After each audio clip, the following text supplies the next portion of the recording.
तो चार चीजें आपको करनी है। एक तो कैलकुलेशन वहां करनी है जहां जरूरत है। आधी जगह में जरूरत नहीं होती है कैलकुलेशन करने की, ऑप्शन से सवाल हो जाता है, डेसिमल से या यूनिट डिजिट से, डिजिटल सम से, और भी बहुत सारे तरीके होते हैं। अभी डाउनलोड करें करियर विला। हेलो सर, मेरा क्वेश्चन ये है कि जब भी हम प्रिपेयर करते हैं कॉम्पिटिटिव एग्ज़ाम के लिए, तो मैथ्स में क्या होता है कि कॉन्सेप्ट आपके क्लियर है, सारी चीज़ क्लियर है, बट क्या होता है स्पीड अप नहीं हो पाती। स्पीड का जो है बस एक ही मंत्र है, प्रैक्टिस। जैसे सर मैं 3-4 साल से पढ़ा रहा हूं, मुझे इतनी प्रैक्टिस हो चुकी है कि मैं लड़कों को इधर गरियाता रहता हूं, इधर मेरा हाथ चलता रहता है। फॉर्मूला सही जा रहा है, राइटिंग भी खराब नहीं हो रही, लाइन भी ऊपर से नीचे नहीं हो रही। तो स्पीड बढ़ाने का केवल एक ही फंडा है, प्रैक्टिस। दूसरी बात कि आपको यह भी पता होना चाहिए कि जो आपने कंसेप्ट पढ़ा है वाकई में सब कुछ पढ़ लिया कि कुछ छूटा तो नहीं है। सब कुछ कवर करना है पहले, उसके बाद एग्जाम से 3-4 महीने आप पहले आपका सिलेबस खत्म हो जाए तो बहुत ही अच्छा है। और उसके बाद 3-4 महीने में आपको डेली दबा के प्रैक्टिस करनी है। स्टूडेंट कहता है सर पढ़ तो सब कुछ लिया, फिर मैं पूछता हूं सर सवाल कितने लगाते हो आप डेली, तो कहते हैं सर 5 लग जाते हैं, 10 लग जाते हैं।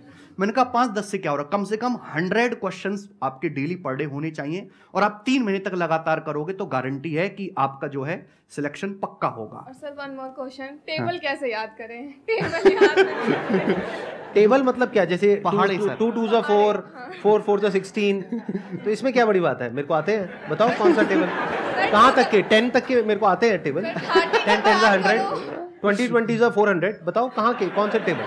Sir 25 what table do you want? हाँ 25 8 था 200। What are you talking about? बताइए सर, जवाब दीजिए। एक्चुअली कोरोना में जो ऑडियंस आई है ना, उसकी सर कैलकुलेशन इतनी वीक है। एक तो पेशेंस नहीं है सर। कोरोना में एक नुकसान हुआ है, लोगों का पेशेंस बड़ा लूज हो गया, जल्दी चाहिए, तुरंत चाहिए।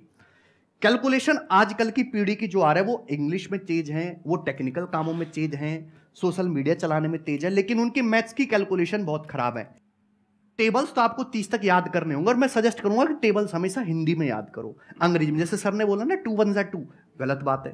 2 1 2 नहीं सर। 2 एकम 2, 2 एकम 2। आप किसी को भी ले आओ दुनिया में, वो मुझसे ज्यादा तेज हिंदी में जैसे मैं पहाड़े याद करता हूं, वो इंग्लिश में बोल ही नहीं सकता, कोई भी दुनिया में। और जैसे मैं बचपन से पिताजी के परचूने की दुकान थी, तो लोग सामान लेने आते, 35 की चीनी, 40 का बूरा, 2 की साबुन, और ये सब तो मैं जल्दी जल्दी जोड़ता था, तो उससे मेरी कैलकुलेशन मजबूत होगी। तो कैसे कि बचपन की प्रैक्टिस है, वो बचपन से मेरे माइंड, सबकॉन्शियस माइंड में, थॉट में आता जा रहा है। तो 4 चीजें आपको करनी है। एक तो कैलकुलेशन वहां करनी है जहां जरूरत है। आधी जगह में जरूरत नहीं होती है कैलकुलेशन करने की, ऑप्शन से सवाल हो जाता है, डेसिमल से या यूनिट डिजिट से, डिजिटल सम से, और भी बहुत सारे तरीके होते हैं। दूसरा कि डेसिमल का डर आपको दिमाग से हटाना है, दशमलव का। कोई श्रम वाली बात नहीं है, आप किसी छोटे बच्चे की किताब लो और दशमलव का डर उससे हटाओ, उससे प्रैक्टिस करो। दूसरा कि पहाड़े तो आपको 30 तक याद करने होंगे, इसमें कोई भी शॉर्टकट नहीं है, और हिंदी में याद करने, और कैलकुलेशन वही करने जहां जरूरत हो। कैलकुलेशन को हमेशा ब्रेक करके करो।